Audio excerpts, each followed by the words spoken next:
Hello everyone, welcome back to my channel. This is Rosh from the Poor Millennial Mom. This channel is all about cash stuffing, budgeting, and debt repayment. So if you're into that, please stay tuned. Today I'm taking you through my March 2022 budget.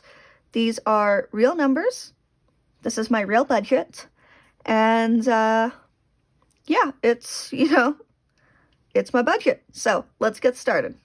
I'm going to start you off with my income. So in March, my estimated sources of income, and keep in mind these are estimated because March has not happened yet. Child support and daycare is $609.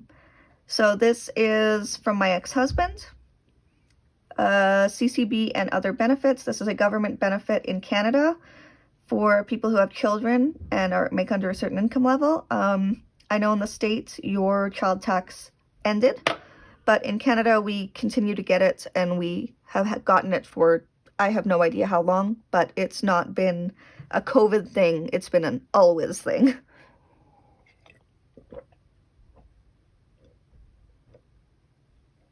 Student loans.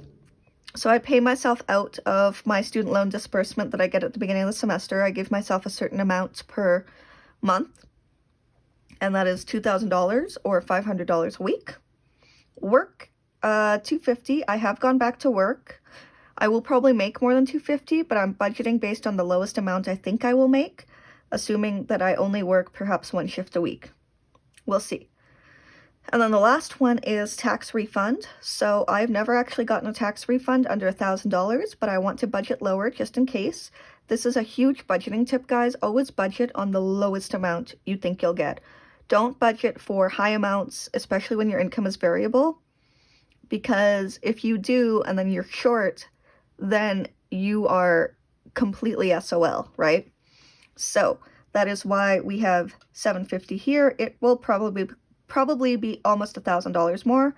We'll find out when I do my taxes, because I'm a keener and I usually have my taxes done by the middle of March. My taxes aren't complicated, and I do them online through TurboTax, so it's not like it takes me long, and I'll probably have my tax refund by the end of March. So my total income for March is $4,086. And now let's move into my categories. So I'll go overview them first, and then we'll dig in a little bit deeper. So I have 5 categories in my budget. They are must pay, variable, debt repayment, sinking funds, and nice to have. And I will talk a little bit more about each category as we get into them. So let's start with must pay. If you watch my bill stuffing videos, must pay is the stuff I have to pay. There's no ifs, ands, or buts. This is the stuff that I gotta pay it. I gotta keep, these are 4 walls, I guess, for lack of a better word. These are, rent, this is groceries, utilities, all of that. So we have rent, groceries, NMAX, which is utilities, internet, phone, daycare, RESP, and school fees. So some of these, like I said, are in my cash stuffing videos. The one that is not is RESP, because that's an auto transfer. This is the Registered Education Savings Plan, I think it's called. I put in $100 a month, so $50 per child.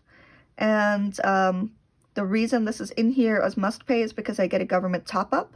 So I think it's 20%. I don't remember what the cap is, but I don't want to give up that matching. So that's why I have it in here. I don't really want to cut it. Ideally, I'd like to increase it. So the total for my must pays are $2,148, and then my leftover is $1,938. Next, we have variable. I have 5 variable envelopes. These are the ones that go into my wallet. And so there's food, fun, miscellaneous, kids, and spending. I've decided they'll get $20 a week, so $80 total, for a total of $400, and a leftover amount of $1,538. Debt repayments, these used to be on my budget, on my weekly budget. They're not anymore. But these are my credit cards, minimum payments, and extra payments. So I'll explain that. Fido MasterCard is the one that I am focusing my snowball on. So there's a $50 minimum payment, and then $200 is what I'm planning on adding to it throughout the course of the month. Ideally more, but $200 is what I think I can squeeze based on the budget that I've set. And if I have more money goes on this card. Tangerine MasterCard, $66 is the minimum payment, and then RBC Visa, $130 is the minimum payment, for a total of $446 and a leftover amount of $1,092. I cannot believe that I am budgeting almost $450 per month on credit card payments, so I really just want to get rid of that as fast as possible. Category 4 here, sinking funds and savings. This is where I start to wiggle around a little bit. This and the nice to haves, but I'll explain that when we get to it. So the sinking funds and savings, these are the ones that you guys see in my sinking funds and saving videos. Some of these are new. So Big Cat is my son. This is me saving for his birthday. I think by the end of February, we'll already have $150 in his birthday fund. So I may not even need to stuff this because I'm only aiming for $200. Car, $25 a week for $100 total. Car is kind of biggest priority right now, so ideally I would not cut this. I would leave it as it is and cut something else if I needed to. Christmas is getting $50, maybe more, maybe less. Christmas is many months away at this point, and we're doing great on our sinking funds, so I don't know if I need to change that. Holiday, this should actually say vacation. This is a sinking fund for travel, basically. I like to travel. It is something that I value personally, so I like to make sure that money is going into that account every week. Gifts and holidays. This is a new category on here. This is where I have a sinking fund set up so that if I need to buy a birthday present for a kid's, my kid is invited somewhere and they need to buy a birthday present, or a friend has an event like a graduation or something like that, or a friend has a baby, like my best friend just had a baby and I wanted to buy her some stuff, so I pulled from this and now I need to refill it. So that's why there's 50 in there. Let's see, what else do we have? 10% challenge. If you watch my videos, you know that I do a 10% challenge where I take 10% of whatever income comes into my bank and I put it into this envelope, and it's just kind of general savings. I haven't really allocated it yet, but that is going to be $408.60. It will probably be rounded up because we do not have dollar bills in Canada and I don't want to have change in that envelope, so it'll probably be closer to $410, depending on the week. We'll see. Health and dental is also a relatively new category. Both my kids need extensive dental work and my insurance doesn't cover a lot of it, so I'm putting $100 a week, maybe more, maybe less. This and the car are kind of the biggest priorities right now. I'm just going to assume that I'll be paying for all of it, which is a valid assumption for me to make most of the time. So that is why I'm going to put 100 in there. And then TFSA is a tax-free savings account. This, I don't know what the equivalent is in the States, but you put your money in post-tax and it grows tax-free. I use it for investments. I invest through Wealthsimple Invest, and if you're interested in how I do that, let me know and I can make a video. But I put $25 a week into that as well. And it's growing pretty well, so I'm pretty happy about that. So, as you can see, my sinking funds and savings are massive. Like, they're $878.60 for the month of March. But like I said, I can cut some of these categories, and the biggest amount is this 10% challenge. So that makes up almost half of the amount here. And that could be allocated elsewhere once it's pulled out. I could even put it towards debt. So we'll see. But that leaves me with $213.40. So let's go down to our nice to haves and talk about those.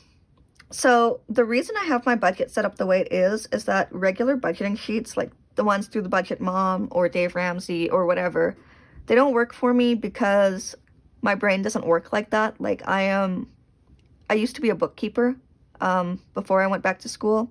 I did a lot of things before I went back to school, but I tend to think very logically when it comes to money, and so for me to put all my bills in one place and then put a whole bunch of other stuff in this jumbled mess, I needed to categorize it better so that it worked for me, because personal finance is very personal. That is why we have the nice to haves.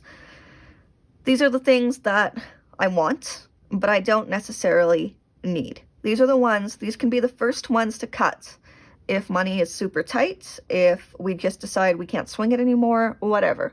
These are the first ones I would cut. So let's talk about them. The first one here is household and pet. This is stuffed weekly in my binders, but I've lived on my own long enough that my house doesn't really need anything. I'm not a decorator. I don't really decorate for holidays. I have an artificial Christmas tree. Like, I'm not fancy, y'all. I'm not fancy. So, and for pets, my partner he pays for a lot of the pet stuff. We have a pet hamster. She's not expensive. She needs like a bag of bedding a month and some toys. It usually comes out to like $40. So I could cut this if I needed to, or just, decide that, oh, it'll be $100 from that and that's that. So we'll see there. Accepted, this is a subscription for a accountability workshop and community.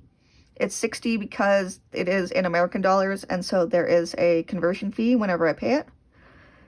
Instant ink is $7, and ideally I'd keep this because it is important right now. I am in my last year of my degree. I'm doing 2 very intense research projects, and I like to print out papers and other things to look at and read and mark up and keep in storage, although I am starting to do a lot more of that on my iPad, so maybe I don't need instant ink, but we'll see. Disney Plus, my kids like it, but we could get rid of it because we have Amazon and Netflix. Vacation account, $50. This is an auto transfer. I could probably cut it because I'm already putting $50 into there from sinking funds. Amazon is $5 because I get the student discount. Spotify is also $5 because I get the student discount. And then savings is kind of like a general savings amount. It used to be at $25 per week. Now I've changed it to $25 every other week. And usually what I do with this is I allocate it to one of my sinking funds and savings categories, and then it's just nice to see that amount growing. What I like about it is because it is an auto transfer, I am always surprised. Like, I look and I'm like, oh, that's cool. Now I have a whole bunch of money in there. It is sometimes easier for me to just yank my money without me even seeing it, So that brings my total. Oh, sorry, my throat is kind of dry. That brings my total of nice to have to 130, and then the leftover amount is 83.40. So just down here again, because I used to be a bookkeeper, I do total income minus total expenses. Income is, or I guess assets, liabilities if you're using accounting terms. Income was $4,086. Expenses were $4,260. That leaves 83.40. It matches, so I know I did something right. This is actually a Google Sheets spreadsheet. So I have set up some conditional formatting where if this number is negative, it's a big bright red, and that tells me that I need to go back and adjust until it is green again. So I don't know if that would work for you, but if you're interested in the sheet, let me know, and I would be happy to provide a link to it in my description. But yes, that is my budget for March 2022. I hope you enjoyed. I'm sure that there are things on my budget that you look at and you're like, why is she paying for that when she's trying to save money? My response to that is personal finance is personal. What I prioritize is not necessarily what you prioritize. And that's okay.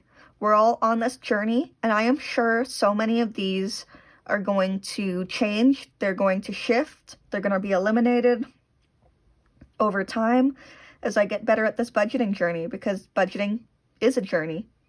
And if you'll notice, like $878 of my income is going to savings. So I think that's a pretty good ratio. I have not done the math because I didn't set my spreadsheet up to do that. But yeah. All right. So thank you so much for watching. Thank you for going through my budget with me. I hope you enjoyed this video. If you did, please give it a like. Please subscribe, leave a comment, and I will see you again soon. Yeah, I hope you have a good rest of your February. Bye!